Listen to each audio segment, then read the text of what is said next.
hello' class 10 student তো আজি মই আহি গৈছোঁ তোমালোকৰ ছায়েন্সৰ চেপ্টাৰ নম্বৰ 1 ৰাসায়নিক বিক্ৰিয়া আৰু সমীকৰণৰ পাৰ্ট নম্বৰ 5 লৈ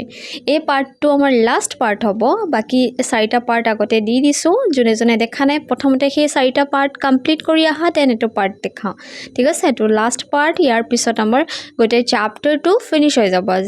আজি লাষ্ট দুটা টপিক আছে ইয়াত ক্ষয় ভৱন আৰু দুৰ্গন্ধিতা বা ৰেঞ্চিডিটি এই দুটা টপিক যেনেকৈ আমি কমপ্লিট কৰিম আমাৰ চেপ্টাৰ কমপ্লিট হৈ যাব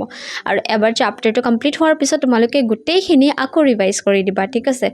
আজিৰ টপিকখিনি পঢ়াৰ আগতে আজিৰ টপিকখিনি এক্সপ্লেইন কৰাৰ আগতে আমি লাষ্ট ক্লাছ কি পঢ়িছিলোঁ সেইখিনি অকণ থুলমূলকৈ ৰিভিজন কৰি লওঁ লাষ্ট ক্লাছ মই তোমালোকক পঢ়াইছিলোঁ জাৰণ আৰু বিজাৰণৰ বিষয়ে ঠিক আছে ইংলিছত কোৱা হয় জাৰণক অক্সিডেশ্যন আৰু বিজাৰণক কোৱা হয় ৰিডাকশ্যন ঠিক আছে ইংলিছত তাৰপিছত জাৰণ আৰু বিজাৰণত কি পঢ়িছিলোঁ আমি যে যিবোৰ বিক্ৰিয়ক পদাৰ্থ বাৰে কৈ আছোঁ মই চব মনত ৰাখিবা যিবোৰ বিক্ৰিয়ক জোৰ মই দিছোঁ ক'ত বিক্ৰিয়ক পদাৰ্থটো ঠিক আছে বিক্ৰিয়াজাত কোৱা নাই বিক্ৰিয়ক পদাৰ্থটোৱে অক্সিজেন যদি লাভ কৰে তেতিয়াহ'লে তাৰ কি হ'ব জাৰণ হ'ব ঠিক আছে অক্সিজেন যদি কোনো এটা বিক্ৰিয়ক পদাৰ্থই লাভ কৰে তো বিক্ৰিয়ক পদাৰ্থটোৰ কি হ'ব জাৰণ হ'ব আৰু তেনেধৰণৰ বিক্ৰিয়াক জাৰণ বিক্ৰিয়া বুলি ক'ম হে আৰু তাৰপিছত যদি মই ক'ব যাওঁ যে যিবোৰ বিক্ৰিয়ক পদাৰ্থটোৱে অক্সিজেন হেৰুৱায় তেনে বিক্ৰিয়াক কি বুলি কৈছিলোঁ বিজাৰণ বিক্ৰিয়া বুলি কৈছিলোঁ হয়নে তাৰপিছত এনেকুৱা বিক্ৰিয়া য'ত কি হয় জাৰণ আৰু বিজাৰণ একেলগে সংঘটিত হয় তাক ৰেডক্স বা জাৰণ বিজাৰণ বিক্ৰিয়া বুলি কৈছিলোঁ তাত বহুতকেইটা এক্সাম্পল পঢ়িছিলোঁ আমাৰ HSLCত কি আহিছিলে অনুশীলনীৰ কুৱেশ্যনছ আৰু প্ৰশ্নাৱলীৰ কুৱেশ্যন আমি লগে ছল্ভ কৰি গৈছিলোঁ ঠিক আছে এতিয়া আজি যিটো ভিডিঅ' হ'ব তাত মই ক্ষয় ভৱনৰ বিষয়ে তোমালোকক আলোচনা কৰিম এতিয়া ক্ষয় ভৱননো কি চিম্পল লেংগুৱেজত ক্ষয় ভৱন মানে তোমালোকে কেতিয়াবা লোহাৰ গেট দেখিছা কেতিয়াবা তোমালোকে দৈনন্দিন জীৱনত দেখা পাই আছা লোহাৰ বস্তুৰে তৈয়াৰী যি গ্ৰিল সোপা থাকে ঠিক আছে বাৰাণ্ডাত দিয়া যায় খিৰিকীত দিয়া যায় তো এই লোহাৰ বস্তু সোপাত মামৰি ধৰা দেখিছানে নিশ্চয় দেখিছা হয়নে তো ক্ষয় ভৱন মানে হ'ল ক্ষয় ঘটা প্ৰক্ৰিয়া একচুৱেলি ক্ষয় ঘটা প্ৰক্ৰিয়াটোকে যি প্ৰক্ৰিয়াৰে মানে ক্ষয় ঘটে তাকে ক্ষয় ভৱন বুলি কোৱা হয় এতিয়া ছায়েন্সৰ লেংগুৱেজত আমি কেনেকৈ পঢ়িম ক্ষয় ভৱন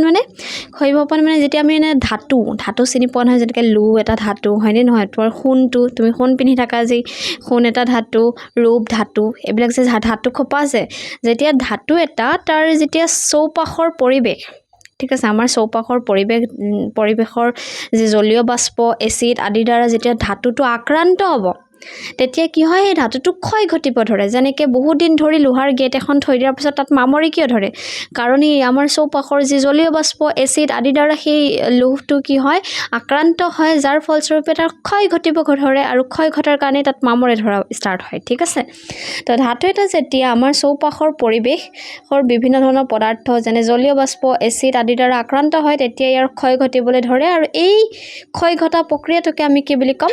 ক্ষয় ভৱন বুলি ক'ম তো ধাতুৰ ক্ষয় ঘটা প্ৰক্ৰিয়াটোকে ক্ষয় ভৱন বুলি কোৱা হয় উদাহৰণ যদি দিব দিয়ে একদম উদাহৰণখিনি বহুত ইম্পৰ্টেণ্ট হয় তোমালোকৰ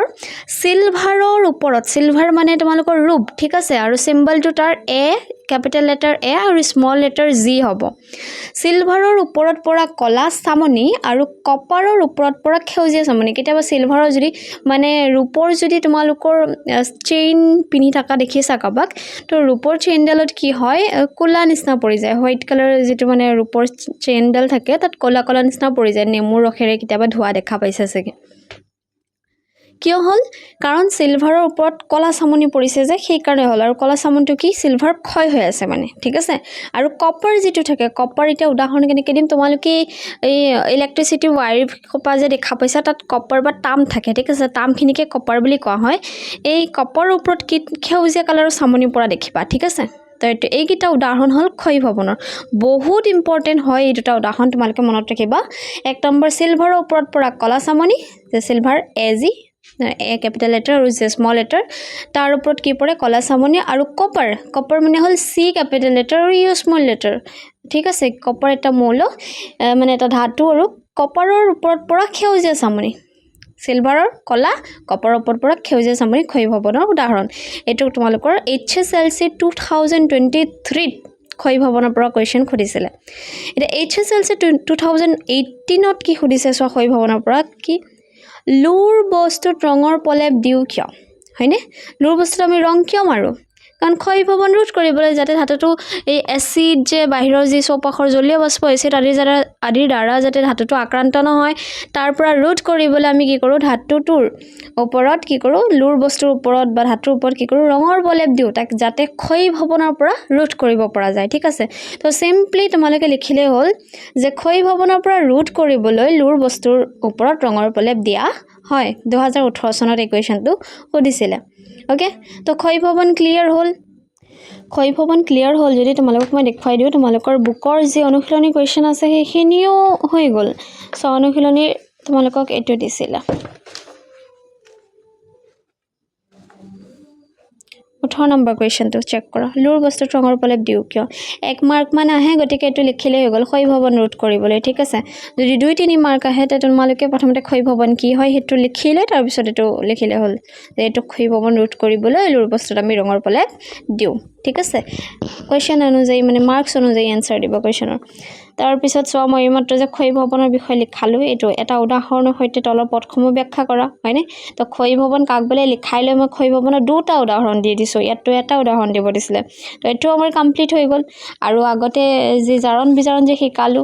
এই যে জাৰণ বিজাৰণীয় অনুশীলনীত আছিল এটো কমপ্লিট কৰিলো আমি হয়নে এতিয়া চোৱা তাৰ পিছত আমি দুৰ্গন্ধিতা বা ৰেনচিডিটিৰ বিষয় পঢ়িম লাষ্ট টপিক এটো আৰু এটো পঢ়াৰ পিছত আমাৰ চ্যাপ্টাৰ কমপ্লিট হৈ যাব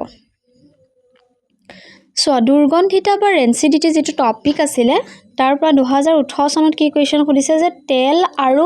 চৰ্বি থকা খাদ্য বস্তুৰ নাইট্ৰজেনৰ পৰিৱেশত পেকেটত ভৰোৱা হয় কিয় কেতিয়াবা তোমালোকে চিপছ কিনিব গৈছা কেতিয়াবা কি সদায় যোৱা চাগে হয়নে চিপছ খাইটো বহুতে ভাল পোৱা গতিকে কোনবাই যদি চিপছ কিনিব গৈছা দোকানলৈ তেতিয়া চাবা যে চিপছৰ পেকেটৰ ভিতৰত চিপছ কম থাকে তাতকে বেছি হাৱা কমাই দিয়া থাকে হয়নে যেতিয়া চিপছৰ পেকেটটো ফুটা কৰো তেতিয়াহে গম পোৱা যায় যে মালটোৰ ভিতৰত কিমানখিনি আছে আৰু একচুয়ালি আমাৰ বেছিভাগ গেছই কমাই থৈ দিছিলে তো সেই গেছটো কি হয় আজি কি গলা চোৱা এই যে চিপছৰ পেকেটৰ ভিতৰত যে গেছ কমাই থোৱা হেতু হ'ল নাইট্ৰজেন গেছ কিয় কমাই থোৱাৰ ৰিজনটো হ'ল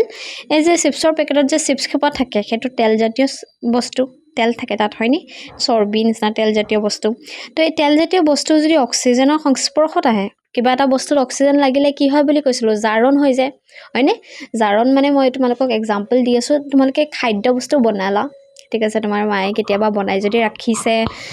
কেতিয়াবা দেখিছা তোমালোকে এক্সপেৰিয়েন্স কৰিছা চাগে তৰকাৰী কিবা এটা বনাইছে হয় হেতু যদি ধৰা দালিয়ে বনালে দালি দুদিন মান এনেকেই যদি গৰম নকৰাকৈ তুমি পেলাই থৈ দিয়া তাৰ পিছত সি যেতিয়া অক্সিজেনৰ সংস্পৰ্শত আহে তাৰ মানে বহুত বেয়া গোন্ধ ওলাবলৈ ষ্টাৰ্ট হৈ যায় দুদিন এদিনৰ পিছতে হয়নে এই গোন্ধটো মানে একদম মানে থাকিব নোৱাৰি খাব নোৱাৰি টেঙা হৈ যায় হয়নে এটো কিয় হ'ল ৰিজনটো হ'ল যে তোমালোকে যেতিয়া মানে বস্তুটো 2-3 দিন ধৰি থৈ দিয়া গ'ল তাত অক্সিজেনৰ লগত বিক্ৰিয়া কৰি তাৰ জাৰণ ঘটি গ'ল তেল আৰু চৰ্বি থকা খাদ্য বস্তু যে তাৰ জাৰণ ঘটি গ'ল অক্সিজেনৰ লগত বিক্ৰিয়া কৰি জাৰণ হৈ যায় হয়নে আৰু জাৰণ হোৱাৰ কাৰণে তাৰ কি হয় একদম দুৰ্গন্ধ ওলাবলৈ ষ্টাৰ্ট কৰি দিয়ে হয়নে আৰু সোৱাদটো খলনি হৈ যায় যেটো সোৱাদ থাকে এটো টেঙা টেঙা হৈ যায় হয়নে এতিয়া চোৱা এই কুৱেশ্যনটোৰ এনসাৰ কেনেকৈ দিবা যে তেল আৰু চৰ্বি থকা খাদ্য বস্তু নাইট্ৰজেনৰ পৰিৱেশত পেকেটত ভৰোৱা হয় কিয় নাইট্ৰজেন এই কাৰণে দিয়া হয় যাতে অক্সিজেন পাইলৈ যাতে জাৰণ নঘটে ঠিক আছে কেতিয়াবা চাবা ফুটা যদি অকনমান চিপছৰ পেকেটত হৈ যায় তাৰ ভিতৰতে যদি অকনমান অক্সিজেন সোমাব পাৰি যায় তেনেহলে খেমেকা হৈ যায় চিপছখিনি হয়নে গতিকে সেই যে জাৰণ নঘটিবলৈ আমি কি কৰোঁ তেল আৰু চৰ্বি থকা খাদ্য বস্তু নাইট্ৰজেনৰ পৰিৱেশত পেকেটত ভৰাও হয় 2018 চনত সুধিছিলে এটো নেক্সট কোৱেশ্চন ডিসকাস কৰো হা নেক্সট মানে আৰু লাষ্ট কোৱেশ্চন আৰু ধৰিব গলে ঠিক আছে চ্যাপ্টাৰৰ কি কৈছে সো ৰেনচিডিটি মানে সেই দুৰ্গন্ধিতাই ঠিক আছে ৰেনচিডিটি অসমীয়াত দুৰ্গন্ধিতা বুলি কয় আৰু দুৰ্গন্ধিতাকে ইংলিছত ৰেনচিডিটি বুলি কয় তে ৰেনচিডিটি বুলিলে কি বুজা উদাহৰণৰ সহায়ত ব্যাখ্যা কৰা কি হয় চোৱা এই যে তেল আৰু চৰ্বি থকা বস্তুবিলাক যেতিয়া জাৰণ ঘটে অক্সিজেনৰ উপস্থিতি যেতিয়া জাৰিত হৈ যায় অক্সিজেন পাই পেলাই তেতিয়া এইবোৰ কি হয় দুৰ্গন্ধি হৈ যায় ইহঁতৰ পৰা দুৰ্গন্ধ ওলোৱা ষ্টাৰ্ট হৈ যায় ঠিক আছে ইহঁতৰ গোন্ধ সোৱাদ একদম চেঞ্জ হৈ যায়গে যেনেকৈ মই তোমালোকক দালিৰ এক্সাম্পলটো দিছো দাইলটো যেতিয়া তুমি দুদিন মান ৰাখি থৈ দিয়া তেতিয়া কি হয় তাৰ সোৱাদটো সবাত টেঙা টেঙা হৈ যায় যদি কেতিয়াবা বেয়া হৈ যোৱা দালি অকণমান টেষ্ট কৰি চাইছা কি হয় সোৱাদটো একদম মানে বেকাৰ হৈ যায়গৈ ঠিক আছে বা তোমালোকে চিপছটোৱে চাবা যেতিয়া তাত নেকি হাৱা সোমাই যায়গৈ অক্সিজেন সোমাই যায়গৈ জাৰণ ঘটি যায় তেতিয়া খেমেকা হৈ যায়গৈ খাবলৈ ভাল নালাগে তাৰ টেষ্ট সলনি হৈ যায় ঠিক আছে তো যেতিয়া চৰ্বি আৰু তেল জাৰিত হয় তেতিয়া এইবোৰ কি হয় দুৰ্গন্ধি হৈ যায় ইহঁতৰ গোন্ধ আৰু সোৱাদ কি হৈ যায় সলনি হয় তো ইয়াকেই আমি কি কওঁ দুৰ্গন্ধিতা বা ৰেঞ্চিডিটি বুলি কওঁ ঠিক আছে আৰু নোট দি এটা বস্তু লিখিছোঁ যে ৰেঞ্চিডিটি যিটো দুৰ্গন্ধিতা এইটো কেনেকৈ ৰোধ কৰিব পাৰি আমি ইয়াৰ ৰোধ কৰিব পৰাৰ উপায় 3 ধৰণৰ আছে ঠিক আছে প্ৰথম কাম তোমালোকে কি কৰিব পাৰা জাৰণ নঘটিবলৈ এই চৰ্বি আৰু তেলযুক্ত খাদ্যবস্তুত কিছুমান পদাৰ্থ যোগ কৰিব পাৰা যিবিলাকক প্ৰতিজাৰক বা এণ্টিঅক্সিডেণ্টছ বুলি কোৱা হয় ঠিক আছে তো সেই এণ্টিঅক্সিডেণ্ট বা প্ৰতিজাৰক পদাৰ্থবিলাক তুমি যোগ কৰি পেলাই কি কৰিব পাৰা জাৰণটো মন্থৰ কৰিব পাৰা মানে জাৰণ নঘটিবলৈ এইবিলাক ইউজ কৰা হয় ঠিক আছে সেকেন্ড নম্বৰ তোমালোকে বায়ু ৰুদ্ধ যাতে বায়ু সোমাব নোৱাৰে এনেকা পাত্ৰত তুমি খাদ্যবস্তু ৰাখিব পাৰা এনেকা যদি বায়ু সোমাবই নোৱাৰে তো জাৰণ নহব হয়নে তো ফাৰ্স্ট নম্বৰ কি তুমি প্ৰতিজাৰক পদাৰ্থ ইউজ কৰিব পাৰা যিয়ে জাৰণ হ'বলৈ নিদিব আৰু সেকেন্ডলি কি কৰিব পাৰা যে বায়ু ৰুদ্ধ যে বায়ু সোমাব নোৱাৰা পাত্ৰত কি কৰিব পাৰা তুমি খাদ্যবস্তু ৰাখিব পাৰা তেতিয়া জাৰণখিনি মন্থৰ কৰি দিব জাৰণ সোনকালে নহব তাৰপিছত থাৰ্ডলি কি হ'ব কি খাদ্যবস্তুত তোমালোকে এটা কাম কৰিব পাৰা থাৰ্ড নম্বৰ হেৰি চিপছ যি পেকেট থাকে বা নাইট্ৰজেন যে তাত নাইট্ৰজেনৰ পৰিৱেশত চিপছবিলাক ভৰাব পৰা যাতে তাতো জাৰণ নহয় ঠিক আছে চিপছ উৎপাদকসকলে এইটো ইউজ কৰে এতিয়া ৰেঞ্চিডিটিৰ যদি উদাহৰণ দিব দিয়ে তে ৰেঞ্চিডিটিৰ উদাহৰণ কি হ'ব চোৱা গাখীৰ যদি গাখীৰ গৰম নকৰাকৈ তুমি থৈ দিয়া গাখীৰ গৰম নকৰিলে আৰু আৰ্দ্ৰ পৰিৱেশত সঠিকভাৱে সংৰক্ষণ নকৰিলে কি হৈ যায় দুৰ্গন্ধি হ'ব পাৰে জানাই গাখীৰৰ উদাহৰণ দি দিছোঁ মইতো দাইলৰ উদাহৰণো দি দিছিলোঁ তোমালোকক এইখিনিতে আমাৰ লেকচাৰ একদম পুৰা কমপ্লিট হৈ গ'ল তোমালোকৰ চাপ্টাৰ পুৰা কমপ্লিট হৈ গ'ল এইটো কুৱেশ্যন 2023 চনত আহিছিলে HSLC আৰু এক্সট্ৰা এটা কুৱেশ্যন মই লিখি দিছোঁ এই এক্সট্ৰা কুৱেশ্যনটোও মই ডিছকাছ কৰি দিওঁ বাৰু তোমালোকৰ এই ৰাসায়নিক সমীকৰণ যে হেতু টপিকৰ আছিল এটো কি কৈছে সো জকাৰ ৰাসায়নিক সমীকৰণ বুলিলে কি বুজা জকা মানে কি হয় তোমালোকৰ মানুহৰ জকাটো দেখিছা তাত কি হয় মাংস বা মানে মাংস পেশীবোৰ সব নাইকিয়া হৈ যায় হয়নে অকল হাড়দি খোপা থাকে যে হেতুই মানে আমাৰ যেটো ষ্ট্ৰাকচাৰটো হেতু গোটেই মানে বাহিৰৰ যিখিনি মানে আৱৰণ হেতু নাইকিয়া হৈ যায় ভিতৰৰ যেটো খালি হাড়দি কংকাল তন্ত্ৰ ঠিক আছে হেতুকে কি বুলি কম জকা বুলি কওঁ ঠিক তেনেদৰে ৰাসায়নিক সমীকৰণ এটা যেতিয়া নেকি বেলেন্স নাথাকিব মানে সিধা লিখি দিব অক্সিজেনে মেগনেছিয়ামৰ লগত লগ লাগিছে মেগনেছিয়াম অক্সাইড উৎপন্ন কৰিছে এটা কেইটা মেগনেছিয়াম আছিল সোফাল আৰু বাওফাল যেটো আছে মানে সোফাল বাওফাল মানে মই কি বুজাইছো যে কাৰ্চিনডালৰ যি সোফাল আছে আৰু বাওফাল আছে তাত যদি মৌলবিলাকৰ পৰমাণু সংখ্যা সমান নাথাকে তেতিয়া হলে হেতু কি কম আমি জকাৰ ৰাসায়নিক সমীকৰণ বুলি কম ঠিক আছে আৰু যদি সমান থাকে তেতিয়া সন্তুলিত ৰাসায়নিক সমীকৰণ হৈ যাব হয়নে তো কি কৈছে সো যি ৰাসায়নিক সমীকৰণটোৰ আগত আৰু পাছত আগত মানে হল কাৰ্চিনডালৰ বাওফালে আৰু পিছত মানে হল কাৰ্চিনডালৰ সোফালে ঠিক আছে প্ৰতিটো মৌলৰ পৰমাণুৰ সংখ্যা যদি একে নহয় তেনে ৰাসায়নিক সমীকৰণক কি বুলি কম জকাৰ ৰাসায়নিক সমীকৰণ ঠিক আছে আজি চাপ্টাৰ 2 পুৰা ফিনিশ এণ্ড এই চাপ্টাৰটোৰ পৰা যদি এক্সট্ৰা কুৱেশ্যন আৰু কিবা বনিব পাৰে তেনেহ'লে মই তোমালোকক এক্সট্ৰা ভিডিঅ' বনাই ইয়াতে প্লেলিষ্টত আপলোড কৰি দিম এণ্ড নেক্সট চাপ্টাৰ নম্বৰ 6 কৰম যেটো জীৱন প্ৰক্ৰিয়া বুলি কোৱা হয় আৰু ইংলিছত কোৱা হয় লাইফ প্ৰচেছ তাৰ কুৱেশ্যন এনসাৰ অলৰেডি মই বনাই থৈ দিছোঁ তোমালোকক খালি ভিডিঅ' বনাই প্ৰভাইড কৰি যাব লাগে ঠিক আছে ভিডিঅ'টো যদি ভাল লাগে লাইক এটা কৰি দিবা আৰু কমেণ্ট কৰি দিবা নেক্সট যদি ভিডিঅ' কণ্টিনিউৱাছলি দিব লাগে তেতিয়ালৈ বাই আশা কৰোঁ সকলোৱে ভালে থাকিবা আৰু পঢ়ি থাকিবা